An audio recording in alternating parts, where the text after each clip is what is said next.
Her message to the haters. Plus, E.T. remembers Joe Jackson, our time with the famous father. She goes, "You're my daughter. I want to be there for you." I'm very proud.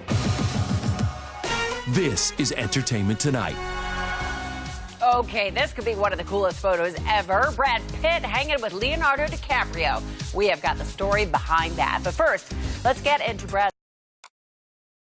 You should be wishing her well and not bashing me. Listen, at the end of the day, the most important thing is Heather is getting the help she needs. Let's move on because there's sad news. The patriarch of the Jackson family, Joe Jackson, passed away early this morning at the age of 89.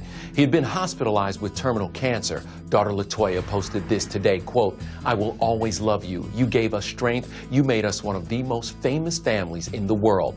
Grandson Prince Michael said, "You taught me to take pride in the Jackson name and what it really means." Still ahead, we're going to take a look back at how Joe created the Jackson 5. You know, the way he did it wasn't without controversy, Kelty, but he made them a worldwide name. Yes, he certainly did, Kevin. And now to someone who has a little controversy of their own. Meghan Markle in the middle of another royal controversy. I mean, how dare the Duchess cross the Queen? Did Meghan? Those crunches. All right, well, believe it or not, some people do buy subscriptions to this procedure. It's kind of like a gym membership for your apps. All right, well, let's switch gears now to the passing of a man who launched a musical dynasty, Joe Jackson. Kevin Frazier is back with us from New York. And, yeah, he did so much for music, Kevin, but he was a polarizing figure as well. Yeah, he was, Nancy, in many ways. But, you know, a lot has been said and written about Joe Jackson. But he'd be the first to tell you that everything he did for the Jackson family.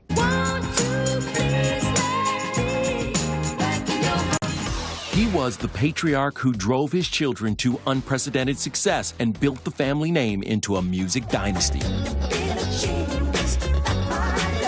I was raised on stage, and I'm happy on stage. I can sleep on stage. When I'm off, it's another story. Daughter Janet honored her dad this past weekend. My father, my incredible father, drove me to be the best I can. Joe was their greatest promoter. Everything is possible. That's it. Yeah, everything is. There's nothing not impossible for the Jacksons. Everything is possible. And along with his wife, Catherine, he was often the Jackson family's greatest defender. People say anything, you know, so I can't help what people say. You see, we're here. We're still together as a family. The couple had 9 children and were estranged and living apart, but never divorced. Michael became the family's superstar, and Joe spoke with me after Michael's death in 2009. I wish them to remember him as the biggest entertainer that ever lived, which he was. But Joe admitted to Oprah he beat Michael and his siblings. Do you regret those strappings on your children? No, I don't. You don't regret it? No, because it kept him out of jail and raised them right, and they was good kids. I sometimes think he doesn't get the credit that he deserves. But, you know, I'm so thankful for him, and I'm so thankful for what he did for our family. And we've learned that Joe's son, Randy Jackson, will be handling all the arrangements for the funeral, just like he did with Michael, and that the family is planning something special for his memorial. We'll be right back. Be safe.